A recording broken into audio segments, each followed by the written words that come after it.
Hey everyone, this is our March newsletter for Raythe Rain, in which we tell you what's in store for this upcoming month, or so we think, and cover the major events of last month. And there were some major events. First of all, we'd like to recognize and remember a long-term member that you probably knew as Skipper. Skipper passed away mid-February. I could not believe it when Raythe messaged me. He was such an enthusiastic contributor. He commented on every chapter, responded in discussions, posted on Facebook all the time and the Discord, and he had some beautiful artwork commissioned. He was a huge fan and friend, and we can't quite imagine Raythe Rain without his voice. Having such a connected community is great, but it's also a double-edged sword because there is no insulation when things like this happen. We know you as much as you want us to know you. Skipper was really open about his life, not only the fun stuff, but the challenges and struggles too. He was such a genuine and honest person. We're really sad and we'll miss him a lot. And now let's get to the business. Endings and beginnings. Everdark Academy has started. We've seen some people not wanting to get into EDA because they're so attached to Everdark. And we get it. It's like trying to give people a substitute boyfriend, or when a TV show suddenly switches a new actor for an old actor. That being said, we also know that people are waiting for there to be a substantial beginning of Everdark Academy before starting this story. Well, if you want to dive in now, there are 4 chapters to read already, and 5 more coming in the beginning of March, which is either today or tomorrow, depending on when you're seeing this. And please do keep the comments coming. It helps Raythe by, first of all, giving her moral support, because starting a new story is always a challenge, even for such an experienced writer. But your comments also help her smooth out the beginning when you just tell her what you want to see. Well, Tidebound was supposed to end, but as it turns out, Raythe needs 1 more chapter, so she will be doing some schedule shuffling. Probably Empire of Stars will get 4 chapters, and Everdark Academy will get 5. This shorter serial is a continuation of the Merman stories, which start with really the book series on Amazon. The book series is a reworked version of an original serial, which is The Sea.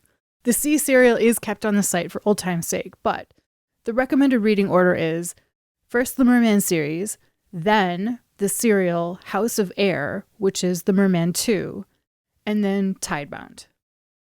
What's replacing Tidebound on the schedule? Raythe has it planned, but Everdark Academy just got started, so she's not going to run the new story right away. She doesn't want to throw so much new stuff at you guys. Instead, she's going to focus on developing Everdark Academy with the aforementioned 5 chapters in March. Dragon's Reign is getting 3, and it will probably end in May. Books and audiobooks. Cinders Ashes 3 is coming out on Amazon on March 27th. And before that, for members, in an exclusive download period. As always, members get books first and free. Cinders Ashes Audiobook 1 has gotten such good reaction, though we're glad to have posted that long sample first. If you haven't seen it on YouTube, check it out. A critical few people just couldn't get over the fact that the voice actor sounds so much like Jean-Luc Picard. And in fact, I think Raythe said the voice actor himself mentioned the fact that he sounds like Jean-Luc Picard. He can't help it. It's his Shakespearean accent. That's just the way it is. But we love him. And if you love him too, you'll be happy to know that he is finished with Cinders Ashes 2's audiobook. It is, in fact, an audio review, completely done, all over but for Amazon's approval. We really hope this won't get stuck in review hell, especially because this time, a woman is voicing the female characters. Empire of Stars readings are still on hold while Raythe works on Cinders Ashes 3. And also, honestly, it's going to be really tough not seeing Skipper in the comments. Dragon's Reign podcast, however, will continue on the 13th and the 27th. Free stuff. So for members, Cinders Ashes 1 audiobook codes will be given out on the 6th. Hopefully, if it's out, Cinders Ashes 2 audiobook codes will be given out on the 20th. We really, really hope it's out. There's no reason it shouldn't be out. But this is Amazon and ACX we're talking about, so it's really out of our hands. The future is uncertain. If it isn't out, Raythe will think of a different book to give out.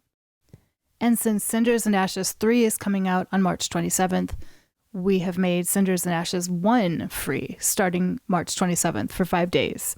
The Discord has kind of taken over the community space, and they've done amazing stuff. There's fan art, there's a place to post recipes and your own stuff, fiction or drawings or paintings or whatever you're doing. It's pretty awesome. And if you want to join a great group of people, I suggest checking out the fan Discord. Raythe and I have nothing to do with it. I mean, we lurk on there sometimes, but it's really for fans by fans, like Discords should be.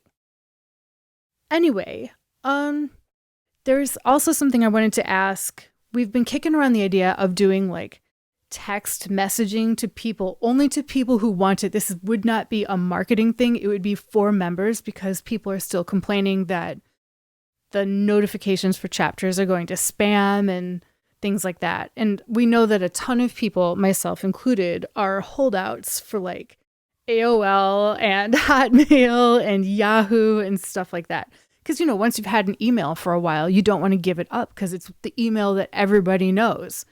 So it's kind of a problem with no solution, except that we figured out we could do push notifications. That X page wants to send you notifications, allow or block. Again, this is only for people who want this. You can very easily say block if you don't want to know if we do something. So we'll be asking members what a good use of this technology would be, if any, if it would be better than text messaging. We're really reluctant to text message just because as people, as humans who use phones, really our text messages are for friends and family. So feels weird. Anyway, that is it for the news this month. And please do let us know about text messages or push notifications. And if you think that would be a good idea and like how frequently you'd want to see it if you're a member. Again, we will not use this for marketing. We have a hard enough time keeping up with email notifications and Facebook. We're not going to add to that. And see you all next time.